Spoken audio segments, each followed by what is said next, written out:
morning, we have noted significant damage to private property throughout our entire community. Alliant Energy has confirmed a citywide power outage affecting approximately 9,000 members of our city. Alliant Energy has deployed their crews. They are actively working to restore power. City crews continue clearing roads and removing debris. Numerous roads and passageways throughout the city remain closed, and we ask that the public avoid this area until further notice. There have been no injuries or deaths reported to the city at this time. Fond du Lac County Emergency Management and Sheriff's Department have assisted through this entire process and response, and we will be providing updates throughout the day, likely around noon today, just if anything comes up. And with that, I'd be happy to answer any questions if you can about anything. Recap some of what we're seeing damage-wise, and how much of the city right now is they're actively efforts to try to clear roads and clear trees. So yeah, city crews, along with the county, Fond du Lac County crews, will be out clearing all the debris and the trees. Right behind us, you can see crews are already removing trees that have gone on power lines. The private property damage is it's not just one area of the community. It's almost every neighborhood. There are down trees on houses, across power lines. We've seen roofs that have had damage and shingles blowing off.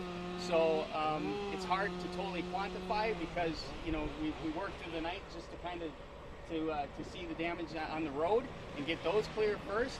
Obviously, around 5 this morning when it started getting light, we started to see the full scope of the damages, and it was significant.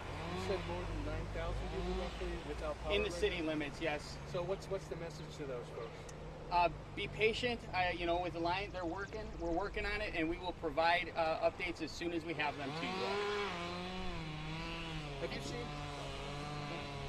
seen this kind of damage after a storm before? Is this something that's rare for this? I would have to defer to some of my colleagues here who have been in the community longer. I have been a part of different weather events in my past.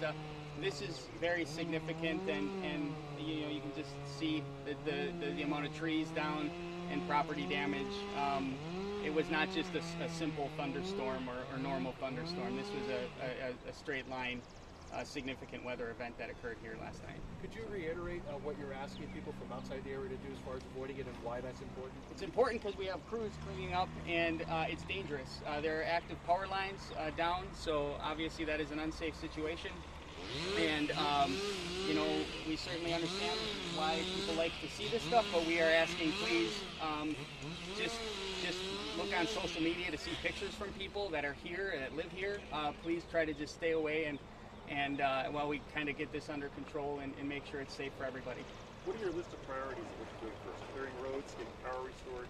Clearing roads from the city's perspective is number one. Making sure people can travel and if there's an emergency, not having an entire tree blocking the roadway, and then working with our partners like Alliant to get power. That obviously is the big thing at this point.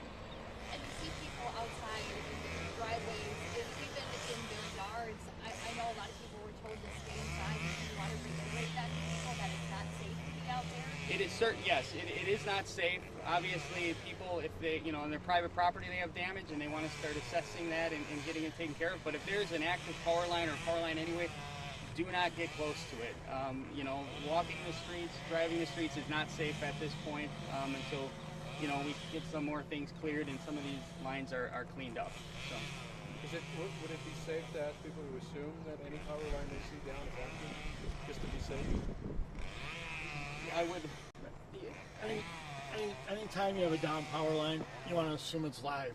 That power line can be in contact with a fence that you don't know or that you don't see. It could be buried in trees that you don't see and you think you're going to clean up your tree, and it's an active power line. So anytime a power line is down on the ground, you want to assume it's live. Chief, do you know how many power lines are down? Or We don't. We responded to approximately, between the police and fire, approximately about 25 power lines, calls for power lines down. I'm sure there's more. We're still taking calls as those come in. So, you know, it's significant safety issue that people stay in their houses. Do you know if the National Weather Service is coming out, if you're getting any help from them to assess what happened? I would have to get back to you on that. We have not heard anything on that. Were there any reports of people being trapped, or you having to rescue anybody from house, car, anything like that? I think we had one report of some people that were inside of a residence where a tree had fallen on a residence and they were stating that they couldn't get out. Fire and police units went to that and were able to assist them, but I think that was only one case. Any injuries? No injuries there. Do we know how the fire started? Yeah, we responded to actually 2 fires in the residences during the storm. The one was more significant than the other, which was actually caused by a use of a generator. The gentleman was using a generator. It was too close to his house. The generator caught fire for some reason, which caught the house on fire on the outside, which extended to the inside. Nobody was hurt, anything like that. But it just goes to show you that generator safety, when you're using your generators, please, not next to combustibles, not inside your structure for carbon monoxide's sake. It's something we don't think about all the time, but if you're going to use generators, please use them carefully. And also, if this goes out throughout the night, a lot of people like to use candles. Please, please, please use caution when you're using your candles, and make sure your smoke detectors are working, especially when we have when we have a power outage. That we're going to re-energize structures, and sometimes that can cause problems. So make sure your smoke detectors are working if you go to bed.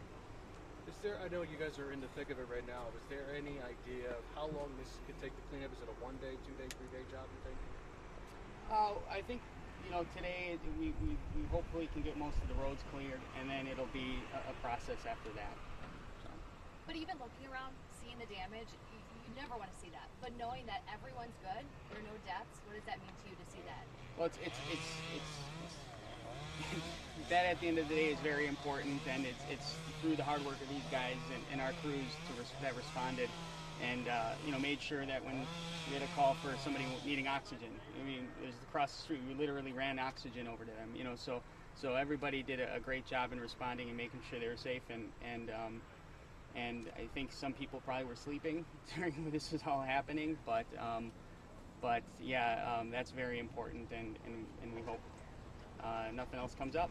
What do you take away from this to prepare for maybe another storm? How does this help you prepare for the next time Mother Nature brings something? Can we maybe take one step closer to the Oh, mics? sorry, yeah. I think we'll have to take some time to process it once it's done. So I can't comment on that yet. We'll see what happens when this is all said and done. We'll probably do a debrief and just kind of see what worked, you know, and where we can improve. But so far we're just trying to address everything coming our way. So, all right. Thanks, everybody. We weren't like, can we do it again? Exactly the same way. Thank you.